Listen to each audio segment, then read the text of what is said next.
Ever get that feeling like your neighbor might be hiding something, Yeah. like something big? Oh, yeah.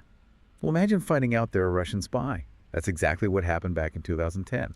A story so wild, it sounds like a movie plot. It does, doesn't it? It really does. So let's dive into this. In June 2010, the FBI cracked open this decade-long operation and arrested 10 individuals.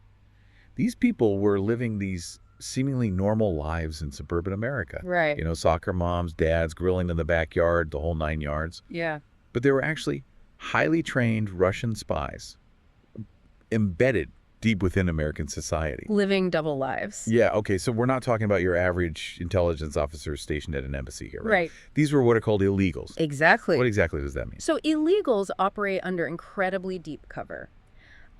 They don't have diplomatic immunity or official ties to their government. Instead, they assume completely fabricated identities. It's a high-risk, high-reward strategy, and it makes them almost impossible to detect. So they're essentially ghosts living in plain sight. Pretty much, yeah. That's both fascinating and a little creepy if you ask me. Yeah. But this wasn't just a handful of spies, right? No. We're talking about a whole network. Absolutely. While 10 were apprehended in the U.S., experts believe the network was much larger, Okay. potentially as many as 15 members. And it wasn't just limited to America. 2 more were arrested in Germany in 2011, indicating a broader reach across Western nations. So this was a coordinated, long-term operation. Yeah. It begs the question, why this approach? Why would Russia favor human intelligence over the kind of high-tech espionage we often hear about? Well, that's where it gets interesting. While the U.S. heavily relies on technology, think satellites, hacking, and surveillance, Russia has always prioritized human intelligence. Or human... Human, okay. It's deeply rooted in their history, going back to the revolution when personal connections and trust were essential for gathering intelligence. So even in the digital age, they still see value in the classic spy game. Precise. You know, the cloak and dagger stuff. Yeah. Human 2 offers a unique advantage: direct access. Technology can get you data, but a well-placed human asset can get you insights, whispers, and off-the-record conversations. They can infiltrate circles and institutions that firewalls can't. Plus, it's often far less detectable than a cyber attack, making it a potent tool in the world of espionage. That makes a lot of sense. So we've got these illegals living double lives, blending seamlessly into American society.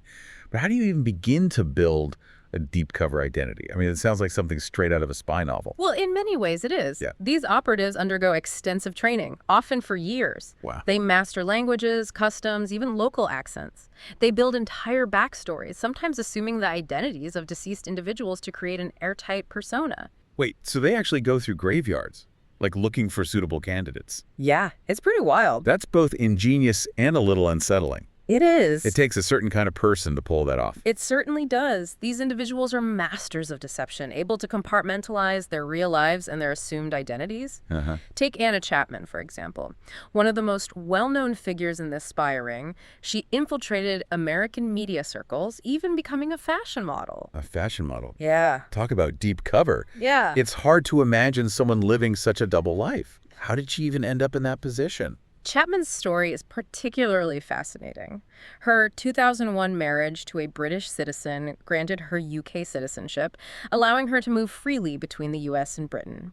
This added another layer of legitimacy to her cover, enabling her to network and gather information within high-profile circles. Okay, so we have these highly trained spies living double lives, blending in seamlessly. What exactly were they doing here in the U.S.? Was it all about stealing government secrets or something more nuanced? Their mission was multifaceted, and it went beyond simple data collection.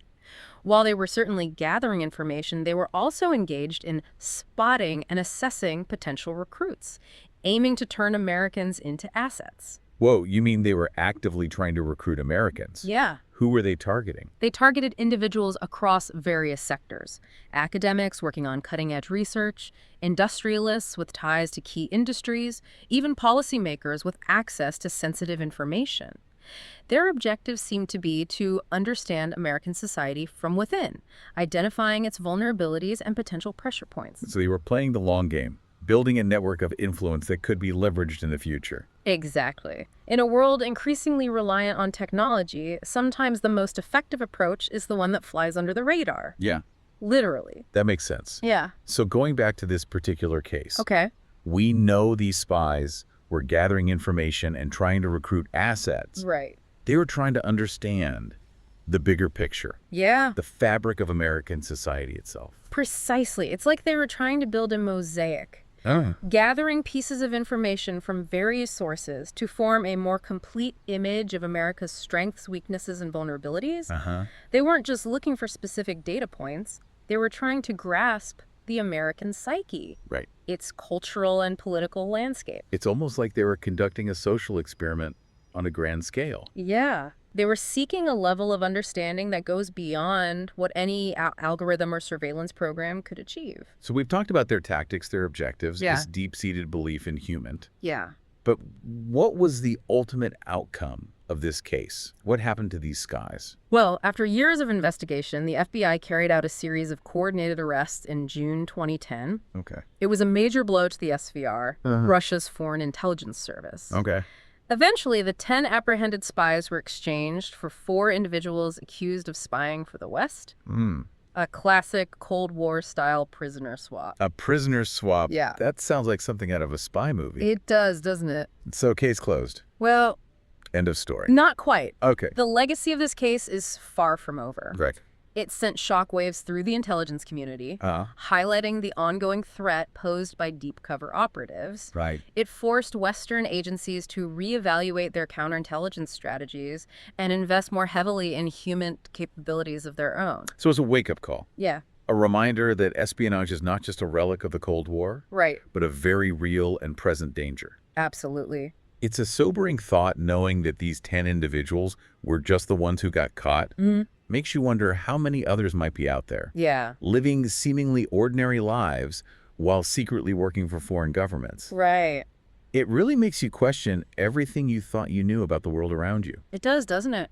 Yeah. It challenges our assumptions about who we can trust, about the hidden agendas that might be at play. It's like a constant arms race, Yeah. with both sides trying to outmaneuver the other. Right. But it's not just about technology. Exactly. Yeah. This case underscores the enduring importance of human intelligence. Right. While technology plays a crucial role, it's often the human element that provides the context, the nuance, the understanding that's essential for making informed decisions. It's about connecting the dots, Yeah. seeing the bigger picture, and understanding the motivations behind the data. Right. Humans can see patterns and make intuitive leaps that algorithms might miss. Precisely. Yeah. And finally, I think this case serves as a potent reminder that appearances can be deceiving. The people we encounter in our daily lives may not be who they seem. Right. That's not to say we should be suspicious of everyone, Yeah. but it does underscore the importance of critical thinking, questioning assumptions, and being aware of the potential for hidden agendas. It's a sobering thought, but a necessary one.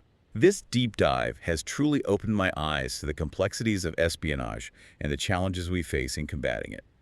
Yeah, it's a fascinating world, isn't it? It really is. Full of intrigue and deception. Any final thoughts you want to leave our listeners with? Just this. Stay curious.